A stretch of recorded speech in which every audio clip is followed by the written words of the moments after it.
네, 이명박 전 대통령의 검찰 수사를 둘러싸고 전 정권과 현 정권 간 정면 충돌을 하면서 전국의 긴장감이 높아지고 있습니다. 이런 가운데 김희중 전 실장이 언론에도 입을 열기 시작하면서 파장이 거센 모습인데요. 네, 오늘 이 내용 두 분의 전문가 모시고 함께 짚어보겠습니다. 조대진 변호사, 김우석 미래전략개발연구소 부소장 나와 있습니다. 들어오십시오. 안녕하십니까? 안녕하십니까. 네, 안녕하세요. 저희가 정치권을 좀 짚어보려고 했는데요. 그 전에 앞서서 저희가 또 워낙 급한 사안이다 보니까 북한 얘기를 좀 하고 좀 넘어가겠습니다. 뭐 두 분 다 보셨겠습니다만 북한이 당초 오늘 예정됐던 예술단 사정점검단의 그 박람 일정 어제 밤에 전격 취소를 했는데요. 일단 조 장관이 전통문을 북측에 보내서 예술단 점검단에 파견 중지한 이유가 뭐냐 이걸 밝혀달라고 좀 밝힌 상태인데 이 상황 좀 어떻게 보셨는지 좀 한 말씀해 주시죠. 어젯밤에 저도 보고 깜짝 놀랐습니다. 사실 이게 일방적이고 갑자기 그 하루 전에 이렇게 일방적으로 한 것들은 국제적으로 관례상으로는 좀 어이가 없는 일이죠. 그런데 북한의 특수성이 있기 때문에 일단은 여러 가지 정부나 언론에서도 왜 그런지에 대해서 여러 가지 억측들이 많이 나오는 것 같아요. 제가 보기에는 하여튼 북한 입장에서는 굉장히 편한 상황인 것 같아요. 뭐를 하고 나면은 남한에서 여러 가지 이유를 설명을 하고 있지 않습니까? 그런데 그 중에서 가장 유리한 설명을 채택하면 되는 거니까요. 도발할 때도 항상 그랬어요. 어느 시점에 했을 때 거기에 대해서 북에서는 특별한 설명이 없음에도 불구하고 우리 남한에서 대한민국 정부나 언론에서 계속 의미 부여를 함으로써 여러 가지 그 효과를 극대화하는 그런 측면들이 있었는데 어찌됐든 정부의 입장에서는 굉장히 곤혹스러운 상황인 것 같습니다. 사실 MB와의 갈등 관계에 있어서도 지금 올림픽 관련해서 북한과 관련된 여러 가지 악재가 있어가지고 지지율이 떨어지는 것들을 이슈를 바꿔보는 의도가 아니냐라고 하는 의혹들이 계속 여러 가지 그 언론이나 야당에서 나오고 있는데 그런 부분들에 대해서 그런 그 오해에도 불구하고 좀 북한 관계를 잘 하고 싶지 않겠습니까? 그렇죠. 그럼에도 불구하고 북한에서 도와주지 않는 이런 상황을 정부에서는 참 곤혹스러워 할 텐데 어찌됐든 이번 기회에 이런 운전대를 잡고 있는데 내비게이션도 북한에서 제공하고 브레이크와 엑셀도 북한에서 하는 그런데 최종적인 책임은 우리 정부에서 져야 하는 이런 상황에 대해서는 우리가 좀 심각하게 다시 한번 생각하고 올림픽이 끝날 때까지 일정 정도 성과를 내야 하지 않겠습니까? 그런데 그런 걸 위해서라도 이제는 한번 숨고르게 하면서 관계를 되짚어 보아야 하는 계기가 아닌가 이런 생각이 됩니다. 네, 조 변호사님도 이제 뭐 저희가 오늘 법조 관련돼서 여쭤보기 위해서 좀 초대를 했는데 일단 뭐 평론가적 입장에서 북한의 어떻게 보면 외교적 결례라고 볼 수 있는 그런 부분으로도 분석이 되고 있는데요. 어떻게 보셨는지. 일단 방금 말씀 주신 대로 전격적으로 밤 10시에 통보를 하지 않았습니까? 그렇기 때문에 남한의 당국자들도 되게 이제 당황을 했었고요. 준비를 하고 있던 상황에 혹시 차질이 생기는 거 아닌가라는 걱정도 많이 했습니다. 그래서 지금까지 이루어진 합의들이 다 물 건너가고 평창 동계올림픽 관련된 단일화 팀에 대한 논의도 물 건너가는 거 아니냐 이렇게 걱정이 많았었는데요. 오늘 조명균 통일부 장관이 방금 회견에서 입장 표명을 하면서 이런 부분들을 좀 불식시키는 입장을 내놨습니다. 관련해서 우리가 어느 정도 협의는 돼 있었기 때문에 깨질 가능성은 없다는 걸 전제로 해서 추가적인 일정을 잡아서 진행하면 될 것이라고 이 입장을 표명을 했고요. 다만 어쨌든 중단되고 북한이 참여를 못한 갑작스러운 사유가 있었기 때문에 이런 부분들을 같이 회담을 진행하는 이 남한 쪽도 알아야 된다는 차원에서 이 사유를 알려줄 것을 지금 통보해 놓은 상태이기 때문에 너무 억측이라든지 회담이 깨질 것이다. 또 평창 동계올림픽이 함께 가지 못할 것이다 이런 그 부정적인 추측보다는 기다려보는 게 옳지 않을까 싶습니다. 네, 알겠습니다. 좀 저희가 되게 기다렸던 만큼 억측도 많이 나오는 상황인데 이 부분에 대해서는 북한이 내놓는 이 내용에 좀 집중을 해야겠습니다. 그렇습니다. 이제 다시 본론으로 돌아가서 지금 김희중 전 제1부속실장이 이명박 전 대통령의 그 특수활동비 상납 의혹과 관련해서 사실 모든 진실을 다 알고 있는 분은 이명박 전 대통령밖에 없다. 뭐 이런 식으로 얘기를 했어요. 좀 스스로 밝혀야 한다. 뭐 이런 의미로 봐야 됩니까? 사실 모든 걸 알고 있는 건 MB뿐이겠죠. 그런데 MB가 지금 뭐 스스로 나와서 밝힐 가능성들은 거의 없는 것 같은데 이런 얘기를 하는 걸 보면 김희중 전 실장이 개인적으로 여러 가지 뭐 앙금 같은 게 있는 것 같아요. 뭐 여러 가지 얘기들도 나왔지만 그럼에도 불구하고 지금 상황을 보는 국민들은 사실 그렇게 썩 기분 좋은 상황은 아닌 것 같습니다. 한때 그 캠프로 같이 활동을 했고 대통령직도 같이 도와서 수행을 했고 그런 상황에서 측근들, 문고리라고 하는 측근들이 박근혜 정부 때도 그렇고 예. MV 정부 때도 그렇고 다른 얘기를 함으로써 우리식으로 얘기하면 주군을 좀 코너로 보는 이런 상황을 과연 어떻게 봐야 할지라고 하는 데에 대해서는 굉장히 여러 가지 추측들이 생각들이 있을 것 같은데 예. 어찌 됐든 이런 부분들이 본질적으로는 그 보수 진영이 가지고 있는 인재관이에요. 사실 진보 진영 같은 경우에는 측근들에게 지나치게 뭐 후하게 이렇게 하는 반면에 보수 진영에서는 측근들이 굉장히 인색하다라는 거죠. 그래서 이런 것들이 결국 지금의 보수 진영의 인물난을 만든 거 아닌가라고 하는 생각이 들어가지고 예. 결국은 보수 진영이 다시 되살아나기 위해서는 이런 것들을 교훈 삼아서 좀 뭔가 행태를 바꿔야 하지 않나 이런 생각이 듭니다. 예. 네. 그리고 그 김은홍 여사의 그 명품백 구입 의혹에 대해서 이게 이제 민주당의 이제 박홍근 원내수석 부대표를 MB 측이 고소를 했습니다. 이 액수까지 이제 특정했기 때문에. 근데 왜 그러냐면 이거에 대해서 김희중 전 실장이 이거는 내가 모르는 이야기라고 얘기하면서 약간 이게 어떤 망신주기 정치 공세가 아니겠냐는 분석이 나오고 있는데요. 이 부분 좀 어떻게 보고 계시는지. 일단 조사를 해봐야 알겠지만 만약에 이제 그 박홍근 의원이 지금 그 근거로 삼았던 것이 김희중 전 부속실장의 검찰 조사에서 이런 내용이 있었다라고 하면서 지금 발표를 했었거든요. 네. 그런데 당사자가 이런 적이 없다. 검찰에서 물어보지도 않았다라고 답변을 했습니다. 그러면 이 부분에 관련된 부분은 들었다는 것 자체는 좀 거짓일 가능성이 있어 보이는데 예. 어쨌든 고발이 됐기 때문에 검찰 조사 과정에서 김희중 실장에 관련된 워딩이 아니었던지 아니면 또 다른 그 정보원이 있었다든지 이 부분은 밝혀질 텐데요. 예. 어쨌든 이런 부분이 사실이 아니라면 괜히 논쟁화시키는 것 자체가 국민들한테는 좀 안 좋게 보일 수가 있고요. 네. 이런 부분들이 권양숙 여사의 논두렁 시계에 관련된 부분과 뭐 비슷한 거 아니냐라고 보이지만 명백하게 조금 비슷해 보일 수도 있지만 차이는 있다고 봐야 될 것 같습니다. 왜냐하면 권양숙 여사의 논두렁 시계 관련된 부분에 있어서는 당시에 권력기관이 직접 개입했던 부분이었고 이번에는 일개 국회의원이 관련된 의견을 낸 부분이라는 점에서 어느 정도 이렇게 조금 차이는 있다라고 봐야 될 것 같습니다. 네. 지금 일개 국회의원이라고 말씀하셨는데 사실은 뭐 그런 측면도 있죠. 그런데 지금 자리가 자리도 자리이지만 이건 뭐 그 면책 특권이 적용되지 않는 자리고 원내 수석 부대표라고 하는 건 굉장히 중요한 자리입니다. 사실 여야 관계에 있어서 굉장히 핵심적인 역할을 하는 자리인데 이런 분이 근거가 부족한 얘기를 공식적으로 이렇게 얘기하는 부분들에 대해서 우리가 심각하게 좀 반성을 해볼 필요가 있다는 생각이 들고 예. 사실 문재인 대통령이 분노를 얘기할 때 두 가지 측면이 있었어요. 하나는 정치 보복이라고 하는 측면과 정치 보복이라고 하는 건 노무현 전 대통령에 대해서 직접 거론했다는 거 아니겠습니까? 네. 그 부분이 있었고 하나는 국기문란, 검찰을 정부에서 조종한다라고 하는 측면, 두 가지 측면이 있었어요. 여기에 대해서 정면으로 박홍근 그 부대표가 얘기하는 것들이 반대가 되는 얘기죠. 결국은 분노를 일으킬 수밖에 없는 것들을 똑같이 함으로써 결국 다시 정치보복으로 갈 수밖에 없다. 그런 논란을 일으킬 수밖에 없다. 그런 생각이 들고 사실 노통이 아까 말씀하셨듯이 노통에 대해서 그 권양숙 여사에 대해서 얘기를 함으로써 노통이 굉장히 비극적인 결말을 했고 그것이 결국은 똑같은 복수로 다시 왔다라는 그런 전제에서 보면 지금의 패턴이 거의 비슷하게 간다라는 거죠.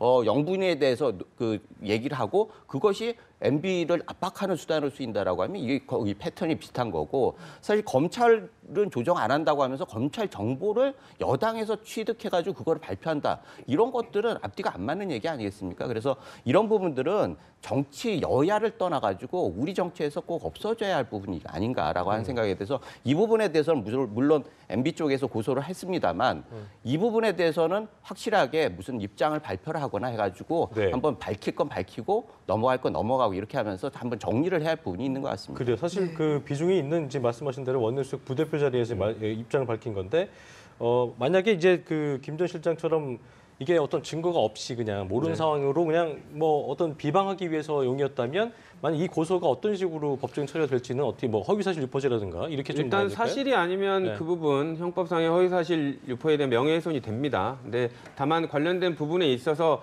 이제 공익성을 따질 수가 있을 그 가능성이 있기 때문에 이런 네. 공익성 여부는 또 따져봐야 될 것 같고요. 이 공익성 여부는 이 사실 자체가 사실이라면 이 공익성은 또 존중이 될 수가 있기 때문에 그 부분은 또 판단에 있어서 다른 변수가 또 될 수는 있습니다. 알겠습니다. 네, 그렇군요. 자, 요즘에 이 김 전 실장과 더불어서 정두원 김기현 전 새누리당 의원의 말도 좀 화두에 오르고 있습니다. 그렇습니다. 뭐 명품백 구입이 아니라 대선 과정에서 경천 동지할 일이 3가지가 있었고 이를 좀 수습하기 위해서 국정원 돈을 썼다 뭐 이런 얘기를 했는데 경천 동지할 일이 뭘까요? 그런 일이 있고 알고 있다라고 하면 책임 있는 정치인으로서는 그거를 밝혀야죠. 지금 보면은 구체적으로 밝혀야 된다. 구체적으로 밝혀야죠. 밝히지 못할 것 같으면 말하는 건 무책임하는 거 아니겠습니까?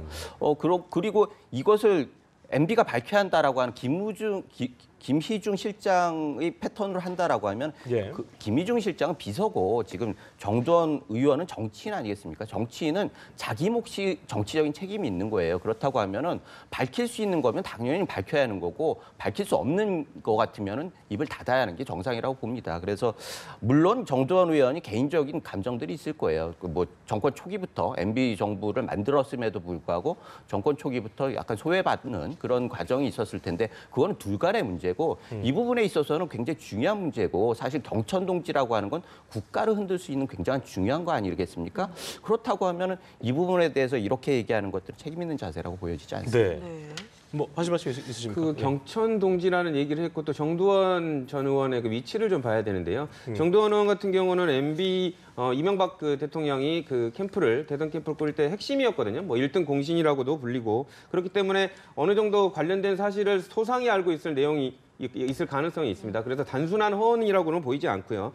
또 정두원 의원이 뭐 감정상으로 말했든 안 했든 중요한 얘기를 하나 했습니다. 그 대선 당선 뒤에 문제가 되는 일 입막음하기 위한 용도로 특활비가 쓰였을 것이다라는 워딩을 했었거든요. 네. 이 말은 자체는 입막음이라는 것 자체가 불법적인 부분, 경천 동지할 정도로 불법적인 부분이 있었음에 요걸 덮기 위해 했다는 거를 본인이 알고 있었다는 걸 전제로 하기 때문에 어느 정도 상당히 위법적인 부분을 내포하고 있다는 차원에서 만약에 이런 부분도 검찰에 관심이 있다면 그리고 관련이 돼 있다면 조사를 할 필요가 있다고 보여집니다. 그렇습니다. 네. 이명박 전 대통령 측에서는 뭐 이제 이전 투구 얘기하면서 개띠해니까 이제 이전 투구 얘기도 나오고 그러고 있다고 하는데 일단은 김 전 실장이 그리고 물론이고요. 원세훈 전 원장도 그렇고 일단은 MB 측근이었던 사람들이 이제 불리한 진술을 끌어내고 있다는 점에서 나부터 살고 보자. 학자 도생 모드에 들어간 것이 아니냐. 그리고 아까도 이제 김희중 전 실장 같은 경우에는 이전 대통령에 대한 배신감 때문에 그랬냐는 질문에 대해서 검찰 수사에 협조했다는 관측에 대해서 섭섭함이 없다고 하면 거짓말이라고 했는데 결과적으로 그 지근거리에서 보좌했음에도 불구하고 이렇게 변심했다 이런 이유로 볼 수 있는 건 어떤 그 배경이 있다고 해야 될까요? 일단은 아까 말씀드렸듯이 인색한 부분이 있을 겁니다. 인색한 부분. 예, 그래서 사실 개인적인 사정은 굉장히 불행한 걸 뭐 다 아시다시피 뭐 물론 그 수뢰 혐의 이런 부분들도 있지만 어려운 환경이었고 아내가 또 자살을 하고 이런 부분들에 대해서 돌아보지 않았던 부분들에 대해서 안타까운 마음이 있었겠지만 어찌 됐든 이런 부분들을 윗사람의 입장에서는 좀 보살피고 이런 것들이 우리 사회에서는 일반적인 뭐 그 바람 아니겠습니까? 네. 그런 것들을 소홀했다는 측면이 있는 거고요. 특히 보수 진영에서 지금 두 정부가 다 망가지는 이유가 그 물꼬리를 비롯해서 핵심 측근들이 부정적인 그 진술을 통해서 이렇게 얘기를 하는 걸 보면은 확실히 보수 진영의 지금의 인물난이 왜 시작됐느냐라고 하는 것들이 명확하게 드러나는 거죠. 그래서 절대 권력자가 가지고 있는 힘을 아랫사람들한테 베풀지 않고 독식을 했을 때 이런 상황이 벌어질 수밖에 없고 불행한 정부로 갈 수밖에 없다라는 교훈을 했으면 좋겠다는 생각이 들고요. 네. 결국은 지금 YS 같은 경우에 대표적인 그 반대의 사례예요. YS는 굉장히 어렵게 정권을 마쳤지만 예. 5%대로 맞추고 그 박근혜 정부보다 1% 위에 그 지지율이었지만 그때 인재를 굉장하게 중요시 여겼거든요. 그래서 지금 활약하는 모든 정치인들이 어떻게 보면 YS를 통해서 등장했고 그럼으로써 지금 재평가를 받는 그런 그 과정을 겪고 있는데 이런 것들을 교훈 삼을 때 우리 정치인들이 어떻게 대처를 할 것이냐라고 하는 부분들에 대해서는 좀 생각해 볼 그러니까 필요가 많다. 결과적으로 자기 사람들을 좀 끝까지 챙기지 못했다는 점이 그런 원인이 될 수도 있다는 점으로 보시고 계신 거고. 맞습니다. 뭐 한 말씀 근데 하시고 저는 있었습니다. 이게 의리의 문제기보다는 이제 재판을 받아야 되는 그리고 참고인으로서 조사를 받아야 되는 사람들의 당연한 입장인 것 같습니다. 왜냐하면 아까 변심이라고 보기보다는 이제 각자 도생을 할 수밖에 없는 상황이 됐다. 왜냐하면 관련된 당사자들이 핵심 증언이 지금 쏟아져 나오고 있는 상황이거든요. 네. 그런 상황에서 뭐 의리를 지킨다 이럴 경우 그 비난의 화살이라든지 법정의 화살이 본인한테 쏟아질 수밖에 없는 상황이기 때문에 예. 살기 위해서라도 진실을 말하는 국면으로 갈 수밖에 없는 부분이고요. 아마 그 김희중 부속실장이 언급했던 MB에게 주문했던 그것도 아마 같은 취지일 것 같습니다. 이명박 전 대통령이 관련된 내용을 다 알고 있기 때문에 이제는 진실을 말하는 국면으로 갔기 때문에 더 이상 밑에 사람들이 감춰주기를 바라지 말고 이제 실제로 말하는 국면에 응하라라는 취지로 얘기를 한 것 같습니다. 네. 또 주목되는 부분이 이제 MB가 결과 그렇다면은 포토라인에 서게 될 것인가 이런 가능성에 대한 부분인데요. 그 부분 좀 어떻게 보이십니까? 그거는 예측하기가 참 어렵습니다. 어렵다. 지금은 일단은 어제는 한번 숨고르기를 하지 않았습니까? 네. 그리고 대리전을 당이 정치권에서 대리전을 하는 양상이 됐고 청와대에서도 한번 숨고르기를 하는 것 같고 예. 분노 발언 이후에 특별한 반응이 없고 MB 쪽에서도 일단 확전을 피하는 상황을 좀 보겠다라고 하는 부분들을 보면은 뒤에서 뭔가 다른 움직임들이 있지 않을까라고 하는 기대도 해보는데 어찌됐든 지금 상황에서는 멈출 수가 없는 것 같아요. 객관적으로 봐서는. 결국은 검찰도 지금 상황에서는 물러설 수가 없어서 예. 끝까지 포토라인에 세우는 최소한의 그런 성과를 좀 내고 싶어 할 텐데 이 부분에 대해서는 결국은 어떻게 해결하느냐 정치력의 문제인 것 같아요. 예를 들자고 하면은 중국 같은 경우에도 모택동이 등소평이 집권함으로써 자기를 핍박했던 문화혁명을 일으켰던 모택동에 대해서 평가를 할 때 예. 07과삼이라고 하면서 일단 덮고 갔거든요. 그런 면이 지금의 중국의 발전을 이끌었다라고 하는 측면에서 보면은 지금 이전 투구로 가면은 누가 더 유리할 것이냐. 사실 지금 정부 같은 경우에도 노무현 정부 같은 경우에도 결론이 나서 그만둔 게 아니거든요.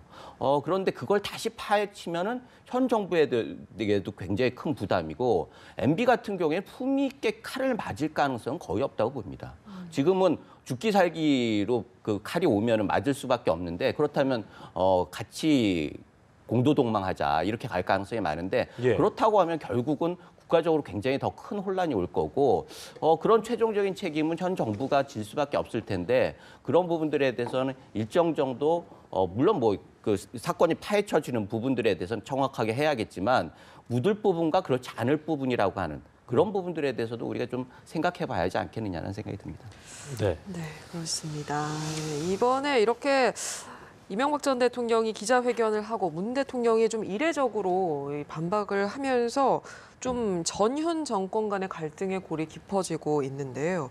좀 MB 측근들이 노무현 정부 때 자료 파일 공개를 하겠다 뭐 이렇게 언급을 하는 등 요즘에 좀 폭로전으로 비화하는 건 아닌가 이런 우려가 나오고 있습니다. 이 부분에 대해서는 어떻게 생각하시나요?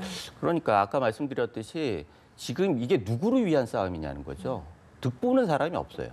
현 정부도 그렇고 전 정부도 그렇고 지금은 이 싸움이 이전 투구가 됐을 때는 득이 되는 사람이 없다라는 거죠. 잠깐은 분을 풀면서 시원하긴 하겠지만 그거는 잠시만이에요. 그런데 그게 더 확대가 되면 국가적으로 굉장히 어려운 상황이 될 거고 정부도 불행한 정부로 끝날 가능성이 굉장히 큽니다. 예. 사실 문재인 정부에서 지금 얘기하는 아름다운 복수라고 하는 부분들은 사실은 그런 얘기는 참 아름답게 보이지만 복수가 아름다울 수는 없는 거 아니겠습니까? 지금 게다가 검찰에서 저렇게 강하게 드라이브를 건다라고 하면 아름다워질 수는 없는 거고 결과적으로 굉장히 큰 부담을 안고 국정을 운영할 수밖에 없을 텐데 이런 국민도 불행하고 정부도 불행하고 전 정부도 불행하고 이런 일이 계속 확전이 된다고 하면은 정말 이런 거 우려스러운 일일 수밖에 없는 거죠.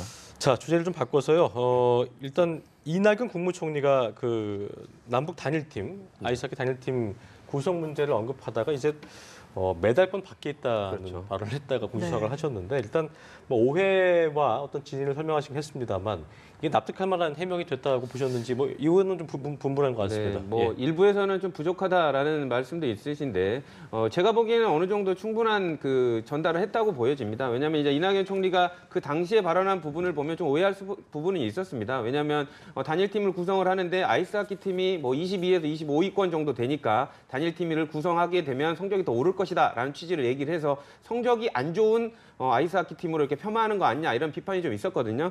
근데 그런 부분이 아니라 이낙연 총리가 이제 해명을 하지 않았습니까? 이렇게 안 좋은 상황에도 그리고 성적이 좋지 않은 상황에서도 열심히 노력하는 아이스하키 팀의 상황을 빗댄 것이다라고 얘기를 했기 때문에 네. 어느 정도는 해명을 충분히 한 것이라고 보여지는데 정작 이제 당사자들은 아직도 그 단일팀 구성에 관련돼서 본인들의 그 의견이 그 처음에 구해지지 않고 이렇게 진행됐다는 것 부분에 대해서 서운한 점은 남아 있는 것 같습니다. 이 부분은 이제 정부가 진행하는 과정에서 조금 다독여야 될 부분이라고 생각을 합니다. 네. 최근에 이 평창 올림픽에 대해서 여당은 뭐 남북 화해 열세가 될 거다 뭐 이런 좋은 취지로 좀 긍정적인 반응을 보이고 있는데 보수 야당에서는 평창 올림픽이 아니라 평양 올림픽이다 이렇게 좀 비난을 하고 있는데요. 두 분은 이 사태를 어떻게 보고 계십니까? 일단은 여권에서는 평창 올림픽을 평화 올림픽이라고 기대를 가지고 있고 네. 야권에서는 지금 보수 야권이죠. 그쪽에서는 평창 올림픽이 평양 올림픽이냐라고 얘기를 하고 있습니다. 그건 시각의 차이가 있는 만큼 현실에 대한 인식도 굉장히 큰 차이가 있는 것 같아요. 객관적으로 보면은 사실은 지금 우리가 한시적으로 기회를 얻은 겁니다. 사실 그 올림픽 기간 중에 네. 이 갈등을 좀 해결할 수 있는 기회를 국제사회로부터 주어진 거거든요. 그래서 여기에서 성과를 내지 못하면 굉장히 어려운 상황으로 갈 수밖에 없고 우리가 통제하기 힘든 상황으로 갈 가능성이 많기 때문에 정부에서는 조바심을 안 낼 수가 없는 상황인데 북한에서는 또 그렇지 않아요. 북한에서는 이제 남한을 적당하게 주었다 놨다 하면서 주도권을 가지고 가는 그런 상황을 보이는데 결국 문제는 우리의 목표가 뭔가예요. 우리는 평화라고 하지만 평화의 구체적인 내용은 북핵의 없는 한반도거든요. 네.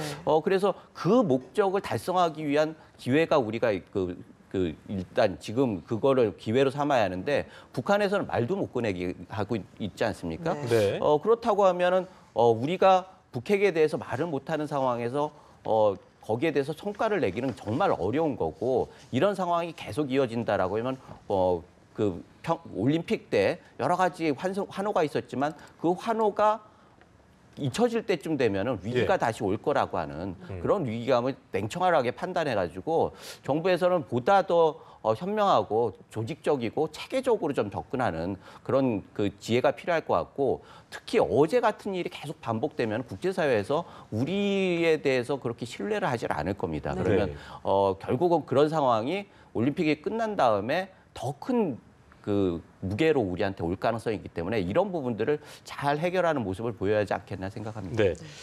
자, 그리고 문 대통령의 지지율 얘기를 좀 해보겠습니다. 뭐 철옹성 같다 했던 그 70%가 좀 깨졌습니다. 네. 1월 셋째 주 여론조사에서 67%로 확인이 됐는데요.